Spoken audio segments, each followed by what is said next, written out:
আমাদের কওমিদের এই দীর্ঘ সময়ে জামাত বিদ্বেষের একটা রহস্য, যেটা আমি আমার শ্বশুরের কাছ থেকে জানলাম। আমার শ্বশুর হাটাজারিতেও শিক্ষক ছিলেন এবং মেখলে শিক্ষক ছিলেন, হাটাজারিরও ছাত্র, মেখলেরও ছাত্র। তো ইতিহাসটা অনেকটা চোখ কপলে ওঠার মতো। আমি কোনো ভিডিও শেয়ার করতে আসলে কাউকে কখনো বলিনি, তবে এইটা বিশেষভাবে বলবো শেয়ার করতেন। তো ঘটনাটা উনি যেমনটা শুনিয়েছেন আমাকে, সেটা হলো যেহেতু কওমিয়ানরা বা আমরা আমাদের পূর্ব ওলামায়ে কেরাম বর্তমান প্রচলিত রাজনীতিকে সম্পূর্ণ হারাম মনে করতেন, এটার সাথে কোনো ধরনের সম্পৃক্ততাকেও হারাম মনে করতেন। তা আমাদের একজন আকাবির ও বুজুর্গ হাফিজি হুজুর রহমতুল্লাহ আলী, তিনি যখন এই রাজনীতির সাথে সম্পৃক্ত হলেন, তখনও এই দেশের ম্যাক্সিমাম ওলামায়ে কেরাম এটাকে সঠিক মনে করতেন না। সেই সুবাদে হাফিজি রহমতুল্লাহ আলীর কোনো একটা রাজনৈতিক মজলিসে বা মিটিংয়ে হাটাজারির তৎকালীন সময় কিছু ছাত্র সেখানে পার্টিসিপেট করে বা অংশগ্রহণ করে। যেহেতু ওনারা এটাকে হালাল মনে করতেন না, স্বাভাবিকত এটাকে ওনারা ভালো চোখে দেখেননি, খুবই স্বাভাবিক। তো যারা হাফিজি হুজুরের ওই মিটিংয়ে অ্যাটেন্ড করেছিল, আমি জাস্ট আমার শ্বশুর থেকে যা শুনতেছি সেটা বর্ণনা করতেছি। আমার কাছে আবার এটার কোনো কিতাবের দলিল চায়েন না, পৃষ্ঠা নাম্বার চায়েন না, জাস্ট আমি যেটা শুনতেছি এবং আমি শুনেছি এই মর্মে আপনাকে বলতেছি যে আমি এটা শুনেছি। তো আমার শ্বশুর বললেন তৎকালীন সময় যে ছাত্রগুলো হাফিজি হুজুর রহমতুল্লাহ আলীর সেই মিটিংয়ে ছিল, তারা রাত্রে মাদ্রাসায় ঢোকার সুযোগ পায়নি। বিশেষভাবে তাদের প্রতিও ক্ষুব্ধ হয়ে মাদ্রাসার গেট আটকে দেওয়ার একটা ঘটনা ঘটেছিল। তো তারাও মাদ্রাসায় ঢুকতে না পেরে এক পর্যায়ে দেয়াল টপকিয়ে বা গেট টপকিয়ে তারা মাদ্রাসায় প্রবেশের একটা চেষ্টা করেছে। স্বাভাবিকভাবে রাত্রে কোথায় থাকবে তারা? এই চেষ্টার মধ্য দিয়ে একজন এই চেষ্টা করতে গিয়ে বিদ্যুতের শর্ট খেয়ে জাগাতি ওই যে কোনো একজন ছাত্র সেখানে মৃত্যু কোলে ঢলে পড়ে। এই ঘটনাটা যখন ঘটে গেল, তখন স্বাভাবিকতই এই বিষয়টা, এই সাবজেক্টটাকে কেন্দ্র করে মাদ্রাসার মধ্যে একজনের একটা উত্তেজনা ছড়িয়ে পড়লো। উত্তেজনার রেশ ধরে মাদ্রাসায় স্বাভাবিকত মাদ্রাসার তৎকালীন সিস্টেমের বিরুদ্ধে অথবা কোনো ব্যক্তির বিরুদ্ধে বা পরিচালকের বিরুদ্ধে একটা আন্দোলন হয়।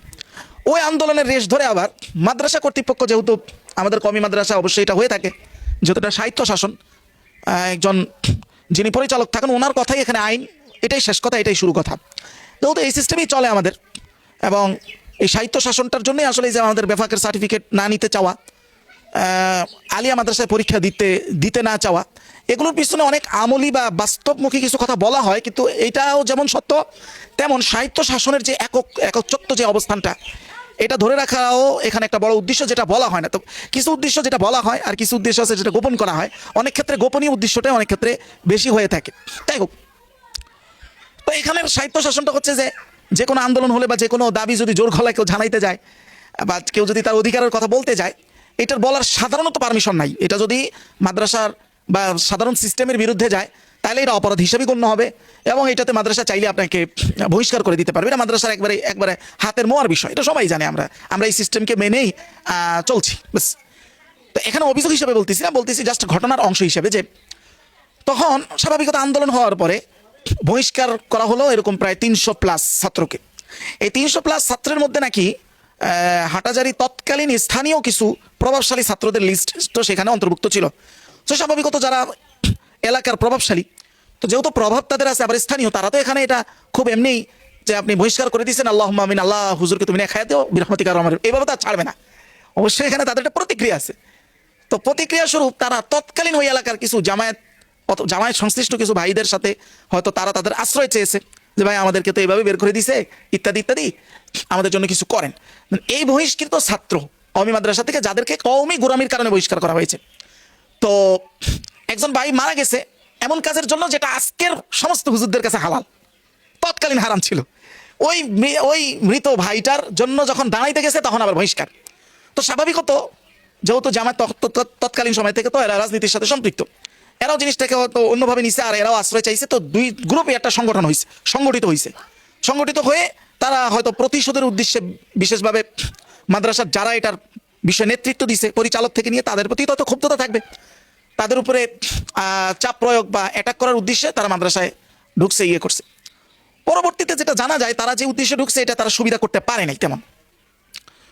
তো এই ঘটনাটার পর থেকেই, যেহেতু সারা বাংলাদেশে আমাদের কওমি আমরা যারা আছি, হয় সরাসরি হাটাজারির ছাত্র আমরা, আর না হয় ছাত্রের ছাত্র অথবা ছাত্রের ছাত্র, মানে আমাদের হাটাজারির সাথে আমাদের একটা রুহানিয়ত তো থাকতেই হবে, এটা তো আছে। তো ওই যে হাটাজারির মাদ্রাসার উপরে যে এই কর্তৃক যে একটা চাপ আসছে, অথবা এই যে ঘটনাটা ঘটে, স্পেসিফিক যে ঘটনাটা ঘটলো, ওই ঘটনার পর থেকেই এটা সারা বাংলাদেশের ধীরে ধীরে কওমিয়ানদের মধ্যে ছড়িয়ে গেছে যে এই দলটা, এরা যদি কখনো ক্ষমতায় আসে আমাদের কওমির ইট বালু যা আছে সব খুলে নিয়ে যাবে। এবং এই ধারণার পিছনে যে মূল ঘটনা এটা আমাদের ম্যাক্সিমাম এখন জানেও না, কিন্তু আমরা ওই আমাদের মাথায় যেটা আমাদেরকে ঢুকে দেওয়া হয়েছে এটা আমরাও লালন করি। আমাদেরও আশঙ্কা হয় যে ওনারা যদি আসে তাহলে কি যেন হয়ে যাবে, আমাদের তো ইয়াগুলো বন্ধ করে দিবে। তো আমার শ্বশুর থেকে শোনা যে ঘটনাটা, এই ঘটনাটা যদি সঠিক হয়, এটার প্রেক্ষিতে আমার কথা হলো যে দেখেন, এরকম অনেক বিষয় আসলে আমাদের ভুল ধারণা, বা এই ঘটনা যে সত্যিও হয়, এখানেও মূল দায়টা আমার দৃষ্টিতে আমাদের গোড়ামি। একটা ছেলে মারা গেছে, সেখানে শোক বা দুঃখ প্রকাশ না করেও সেখানেও দাবিরত ছাত্রদেরকে বহিষ্কার করার যে ধৃষ্টতা, এটা আমাদের এখানে ভাই আদবের মধ্যেই পড়ে, বা খুব স্বাভাবিকের মধ্যেই পড়ে। আমরাও সেটা মেনে নিয়েছি, মেনে নেওয়া ছাড়া আমাদের উপায়ও নাই। যাই হোক, কিন্তু আপনি কোরআনের একটা আয়াতকে দেখেন, ওই ঘটনাকে কেন্দ্র করে আপনি শত বছর ধরে এই জুজুর ভয়টা কি রাখতে পারেন কিনা, এটা আপনি বলবেন পারেন, যেহেতু আমাদেরকে এইভাবে পারার জন্যই প্রস্তুত করা হয়েছে, তো সেটা তো এক হিসাব। আমি এই প্রশ্নটা কোরআনের কাছেও রাখতে চাইছি, এটা কি আমরা পারি কিনা।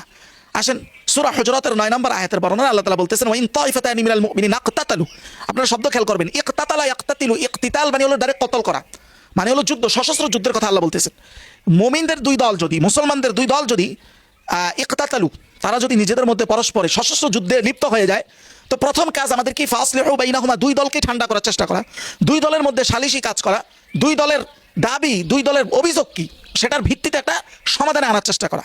কিন্তু এই সমাধানে সঠিক সমাধান করতে চেষ্টা করার পরেও যদি মানে তৃতীয় পক্ষ এখানে চেষ্টা করবে, আমাদের তো এখানে তৃতীয় পক্ষ নাই, আমরা তৃতীয় পক্ষ কাকে মানবো? আমরা সবাই তো এখানে একেবারে কি বলে, আমাদের তো মেজাজটাই হলো যে আমরাই সঠিক, তো যেখানে আমি সঠিক সেখানে আমাকে নিয়ে বিচার বসবে দেখি, মানে এরকম ব্যাপারটা। তো আল্লাহ তাআলা বলতেছেন, ফাইম বাগাত ইহদাহুমা আলাল উখরা, তৃতীয় পক্ষ একটা মুমিনদের দল তাদের দুইজনকে শান্ত করার পরেও, দুইজনের যথাযথ অভিযোগ সবকিছু মেনটেন করার পরেও যদি এদের কোনো এক দল অতিরঞ্জিত করে, বাগাওয়াতি করে, তাহলে করণীয় কি, ফাকাতিলুল্লাতী তাবগী হাত্তা তাফিয়া ইলা আমরিল্লাহ, তাহলে যেই দলটা এখানে অতিরঞ্জিত করতেছে তাদের বিরুদ্ধে তোমরা তাহলে সশস্ত্র যুদ্ধ করো। আল্লাহ বলতেছেন কতক্ষণ করো? আল্লাহ বলতেছেন হাত্তা তাফিয়া ইলা আমরিল্লাহ, এটা ততক্ষণ করো যতক্ষণ না তারা এই অবস্থা থেকে আল্লাহর আদেশের দিকে ফিরে না আসতেছে, অর্থাৎ তারা এই যে গন্ডগোলটা থেকে ফিরে যতক্ষণ না আসতেছে। ফাইন ফাত, এই গন্ডগোল থেকে যদি তারা ফিরে আসে, ফাসলিহু বাইনাহুমা বিল আদলি ওয়া আকসিতু, দুই দলের সাথেই তোমরা ন্যায়পূর্ণ ইনসাফপূর্ণ আচরণ করো। আল্লাহ ন্যায়পরায়ণদেরকে ভালোবাসেন। তাহলে একটা স্পেসিফিক ঘটনাকে কেন্দ্র করে আপনি যুগের পর যুগ, যুগের পর যুগ এক দল আরেক দলের প্রতি যে জুজুর ভয় তৈরি করা, এইটার কোনো স্পেসিফিক কোনো নিদর্শন হেদায়েত কোরআন ও সুন্নাহ থেকে আসে এটা আপাতত আমার জানা নেই। যদি আপনাদের জানা থাকে বলবেন। আমার যেটা জানা আছে সেটা হলো হযরতে মুয়াবিয়া এবং হযরতে আলী রাদিয়াল্লাহু তাআলা আনহুর মধ্যে যে রাজনৈতিক বোঝাপড়ার ইখতিলাফি এবং ইজতিহাদি খতার কারণে যেই যুদ্ধ হয়েছে, ওই যুদ্ধের মধ্যে আল বিদায়া ওয়ান নিহায়ার বর্ণনা আছে, ওয়াকানা আইদ্দাতু মান কুতিলা ইয়াউমা সিফফিন নাহওয়ান, সিফফিনের যুদ্ধে প্রায় যারা মারা গেছে কেউ কেউ বলেছেন প্রায় 70,000-এর মতো, এরা সবাই সাহাবী, এরা সবাই মুসলমান। তাহলে এই হিসাব যদি করেন তাহলে তো আমরা যারা হযরত আলীকে এই জায়গায় হক মনে করি, সঠিক মনে করি, তাদের তো হযরতে মুয়াবিয়ার নাউযুবিল্লাহি মিন যালিক বিদ্বেষী হয়ে যাওয়ার কথা, কিন্তু আমরা তো তা হচ্ছি না। বরং আমরা মনে করি এটা ওই স্পেসিফিক ঘটনায় ইজতিহাদি ভুল, মানে গবেষণামূলক মিস্টেক হয়েছে, অথচ এখানে তো বহু প্রাণ গেছে। এই ঘটনা আমাদেরকে কি শিক্ষা দেয়? কোনো একটা স্পেসিফিক ঘটনাকে কেন্দ্র করে আপনি পুরা জীবন ধারাকেই বিরোধপূর্ণ অনৈক্যপূর্ণ করবেন, এটা তো আমরা পড়েছি যে ইসলামের আগে আউস খাজরাজ এই সকল গোত্রীয় মানসিকতা এটা ছিল। এটা আমাদের মধ্যে আসলো কিভাবে? তারা একটা ঝগড়াকে এইভাবে প্রলম্বিত করতে করতে করতে করতে জুজুর ভয় এভাবে করতে করতে কেউ মারা গেলেও বলতো যে এই ঝগড়া যেন চালায় যাওয়া হয়। আমরা এই জন্য আউস খাজরাজ হইতে চাই না। আসলে আল্লাহর যে হেদায়েত, এটা ঘুরে ফিরে ঐক্যের দিকেই যাবে। ঐক্যের জন্যই আমাদের আসলে সব কিছুকে সামনে রাখা উচিত, অনৈক্যকে প্রলম্বিত না করে আমরা যেন ঐক্যকে ত্বরান্বিত করি। এটার জন্যই আমাদের এই পর্যালোচনা বলাটা। আল্লাহ কবুল করুক।